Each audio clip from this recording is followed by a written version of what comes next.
علی محمد خان صاحب, thank you so much for being on the program. صدر صاحب نے بڑا زور دیا کہ معاملات ٹھیک کریں, بات چیت کریں, پولرائزیشن ختم کریں, لیکن آپ تو لانگ مارچ کی تیاری کریں, پولرائزیشن کیسے ختم ہوگی؟ بہت شکریہ جی. بسم اللہ الرحمن الرحیم. اللہم صلی وسلم وبارک علی سیدنا محمد. صدر مملکت کی تقریر کے کچھ حصے آپ نے سنائے. ویژولز دیکھ کے افسوس بھی ہوا کہ 75 سال بعد ہم میں اتنی بھی میچورٹی نہیں آ سکی کہ ملک کے جو صدر ہیں ان کی تقریر کو ایک میچور طریقے سے سنا جائے. اور بے شک وہ اس جماعت سے ان کا تعلق نہیں ہے جس کی اس وقت حکومت ہے, لیکن بہرحال صدر اس ملک کا سب سے بڑا عہدہ ہے, ریاست کا سب سے بڑا عہدہ ہے.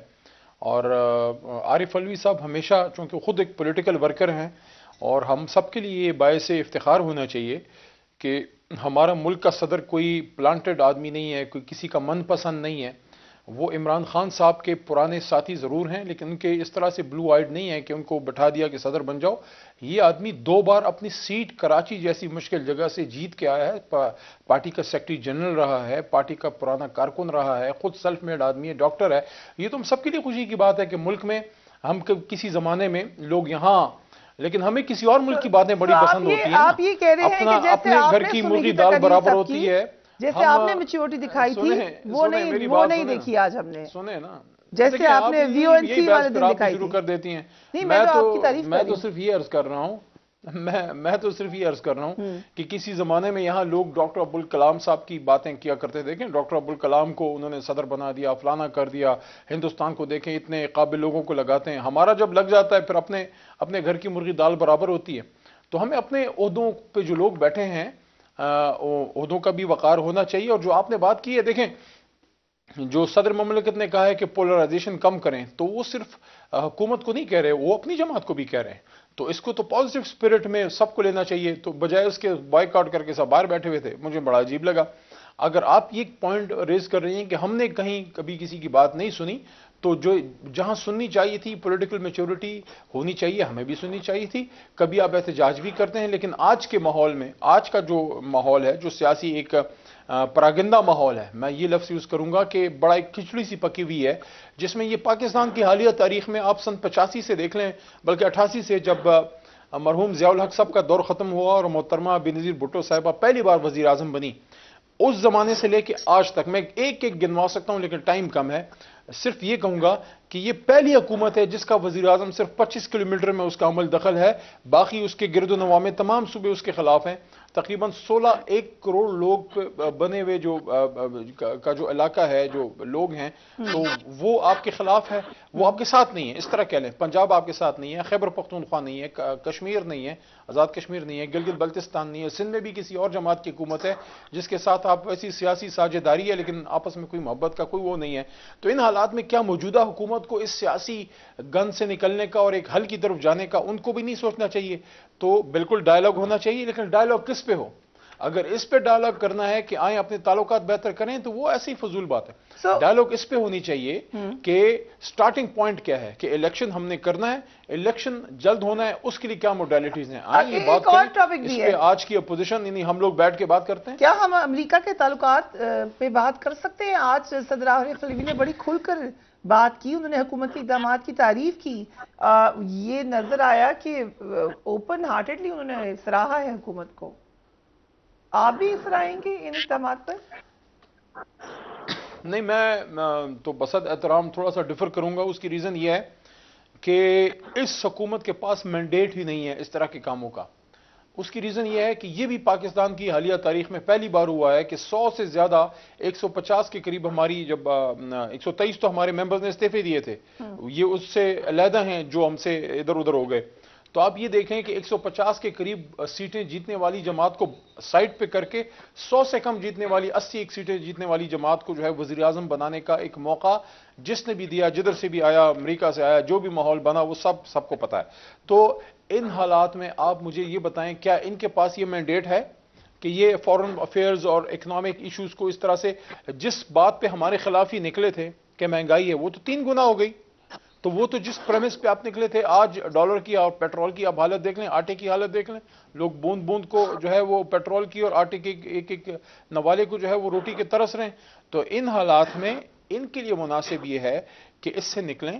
اور ویسے بھی اگر ابھی بھی آپ گفت و شنید شروع کرتے ہیں اور ارلی الیکشن کی طرف جاتے بھی ہیں، تو میری ناقص رائے میں، جو میری تھوڑی بہت انڈرسٹینڈنگ ہے، تو آپ ایک اگلے 2-3 مہینوں میں تو نہیں کر سکتے، تھوڑا سا آپ کو ٹائم چاہیے ہوگا. تو موسٹ پاسبلی اور ارلی نیکسٹ ایئر، جنوری، فیبری، مارچ سے پہلے شاید یہ ڈیٹس آئیں یا جنوری آئے.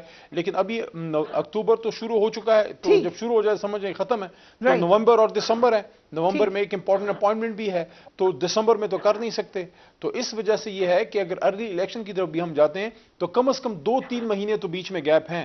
تو پھر اس پہ کیوں بات نہیں ہو سکتی؟ کیوں حکومت اس پہ جو ہے ٹھیک وہ تیار نہیں ہے؟ رائٹ جبکہ ان کو سو خود بھی یہ پتا ہے، ان کو خود بھی یہ پتا ہے ان کے پاس مسائل کا حل کوئی نہیں ہے. اوکے، یہ ایک ڈیٹ آپ نے دی ہے ٹینٹیٹیو، جو کہ پہلے پریزیڈنٹ بھی دے چکے ہیں. اعجاز الحق صاحب، thank you so much for being on the programme. Khan صاحب کہہ رہے ہیں کہ انہیں تو لگ رہا ہے بائی الیکشن بھی نہیں ہوں گے. صدر صاحب نے بھی مارچ کا کہا، ابھی علی صاحب بھی یہی کہہ رہے ہیں. آج پریزیڈنٹ صاحب نے کہا کہ اس سال یہ الیکشن ہو جائیں گے، لیکن کوئی وجہ نہیں ہے یہ دیکھنے کی کہ اس وقت کہیں الیکشن نظر آ رہے ہوں. آپ کو کیا لگتا ہے؟ بسم اللہ الرحمن الرحیم. دیکھیں، اس سال تو فلڈز کی وجہ سے اور جو دوسرے حالات ہیں، مجھے نہیں لگتا کہ آگے نومبر دسمبر تک کوئی الیکشن ہو جائیں گے. میں نے یہ بات تجویز، کیونکہ حالات کو دیکھتے ہوئے، ملک کی معیشت کو مد نظر رکھتے ہوئے، ملک کی آئسولیشن کو انٹرنیشنل کمیٹی کے اندر اپنی جو پوزیشن ہماری اس وقت ہے اس کو دیکھتے ہوئے، پھر آئی ایم ایف کی آج ہمیں دیکھیں کیٹیگری سی میں ہمیں ڈال دیا انہوں نے. اس کے باوجود کہ آئی ایم ایف کی جو ہمارے ساتھ تعلقات ہیں وہ ریزیوم ہو گئے ہیں، تو کیٹیگری سی میں جانا کا مطلب یہ ہے کہ مطلب nobody is going to lend any money to you. تو یہ ساری چیزیں مد نظر رکھتے ہوئے اس دلدل سے ملک کو باہر نکالنے کے لیے، کنٹینیوٹی کے لیے، ہر معاملے کو صحیح سمت میں ڈالنے کے لیے، دیکھیں یہ غلطی ہو گئی، رجیم چینج ہو گئی، یہ غلطی ہو گئی. جو جن کو لایا گیا ایکسپیکٹیشنز بہت تھی، وہ ان ایکسپیکٹیشن سے پورے نہیں اترے، اور نہ ہی ہمیں وہ ملا ہے، پذیرائی ملی ہے ہمارے دوستوں سے جو ہم سمجھتے تھے ملنی چاہیے. تو اس کے لیے بھی آپ نے دیکھا کہ بھاگ دوڑ کون کر رہا ہے. سعودی عربیہ سے 3 بلین واپس رکھوانے کے لیے، ہماری بیلنس آف پیمنٹس کے لیے، یو اے ای کے ساتھ تعلقات بہتر کرنے کے لیے، چائنا کے ساتھ تعلقات بہتر کریں.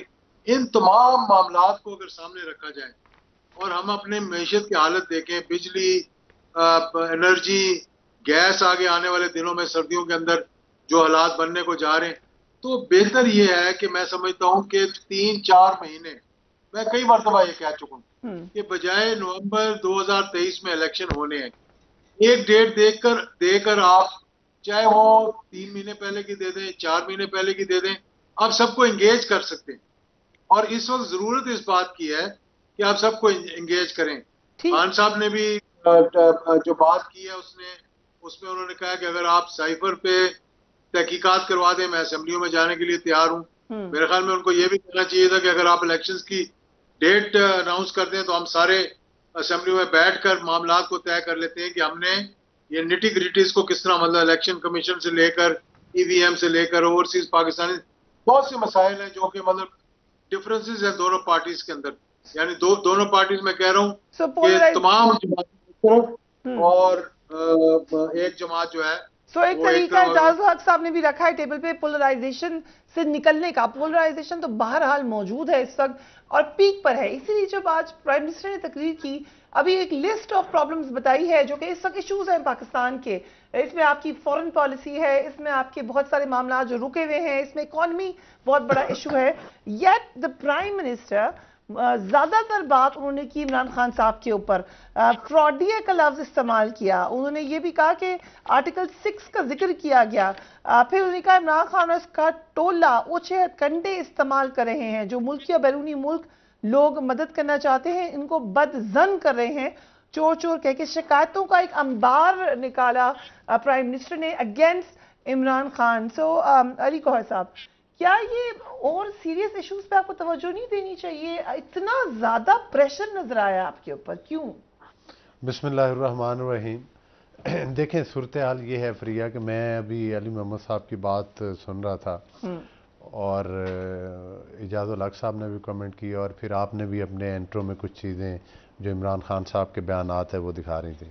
دیکھیں اس میں تو کوئی دوسری رائے نہیں ہے کہ پورا پاکستان جانتا ہے کہ جو پاکستان میں بد زبانی کا کلچر ہے, جو بدتمیزی کا کلچر ہے, اس میں عمران احمد نیازی صاحب نے ایز اے ایک پولیٹیکل پارٹی اور پولیٹیکل ایک مطلب ایک پارٹی کے سربراہ ہونے کے میری گزارش سے سن لیں. باقی دوستوں نے بڑے آرام سے بات کی اور آپ نے بڑے غور سے سنی ہے ان کی گفتگو. تو گزارش یہ ہے کہ انہوں نے اپنا بھرپور حصہ ڈالا ہے اور ظاہر ہے کہ جس قسم کی زبان وہ استعمال کرتے ہیں اس طرح کی تو زبان ہم نہیں استعمال کر رہے, لیکن وہ بات بالکل ٹھیک ہے کہ دیکھیں نا, ایک طرف آپ نے کہا کہ ملک میں سازش ہو گئی ہے اور پورے ملک میں آپ نے ایک بھونچال ڈالنے کی کوشش کی اور اداروں کے بارے میں جو کچھ الفاظ کہے اور جو آپ نے اپنا گالم گلوچ بریگیڈ بنایا ہوا ہے سوشل میڈیا پر, اس کے ذریعے آپ نے جو کچھ کیا عمران احمد نیازی صاحب نے, تو وہ مطلب ہے کہ اس کے بعد جب کلی کھلی تو وہ آڈیو لیک میں یہ آئی کہ وہ اپنے جو پرنسپل سیکرٹری ہیں ان کے ذریعے ان منٹس کو چینج کرنے کی بات کر رہے ہیں اور جو کچھ وہ مطلب ہے کہ آئی ایس پی آر اور جو ہماری سیکورٹی وہ قومی سلامتی کی اور سیکورٹی کا ادارہ ہے ان لوگوں نے بھی کہا بھی کسی قسم کی کوئی سازش نہیں ہوئی اور آج تک کوئی سازش ثابت ہی نہیں ہوئی. مطلب ایک آپ جھوٹ موٹ کا پرندہ بنا کے ہوا میں اڑانے کی کوشش کرتے ہیں, تو یہ تو مطلب ہے کہ اس کو تو کوئی تسلیم کرنے کے لیے تیار نہیں. قطعی طور پر ہم نے تو دیکھا ہوا ہے, مطلب ہے کہ یہ حالات ان کے دھرنے 2013 کے بھی دیکھے ہوئے ہیں. کس قسم کی مطلب ہے کہ ہمیں کس قسم کی گھبراہٹ ہے. دیکھیں بات یہ ہے نہیں تو کوئی مسئلہ نہیں ہے. اب تو پنجاب نے یہ ان کے پاس ہے نا, اور جس طرح سے ہے وہ بھی مطلب وہ ایک الگ بحث ہے کہ مطلب ہے کہ 20 دن پہلے عدالتوں سے ایک فیصلہ آیا تھا اور اس کے بعد چودھری شجاعت صاحب کا خط جو ہے وہ تسلیم نہ کیا گیا. وہ ہمارے تفاضات ضرور ہیں لیکن ہم نے ہمیشہ عدالتوں کے فیصلے مانے ہیں, وہ ایک الگ بحث ہے. بہرحال وہ تو جو جس طرح سے یہ آر ٹی ایس سسٹم کے ذریعے الیکشن جیت کر آئے اور جتنی کی ان کی پاپولیرٹی ہے اس کا پوری قوم کو اندازہ ہے.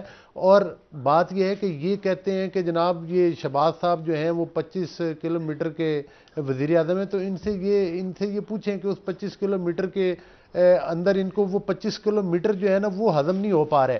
پورے پاکستان یہ توجہ کریں نا کہ پنجاب میں کیا ہو رہا ہے. یہ توجہ آج جو ٹیچرز کے اوپر آپ دکھائیں ٹی وی کے اوپر, جو آج ٹیچرز کا برکس نکالا ہے انہوں نے تشدد کر کے پشاور کے اندر, وہ ان کو اصلی چہرہ بھی عوام کو دکھایا کریں.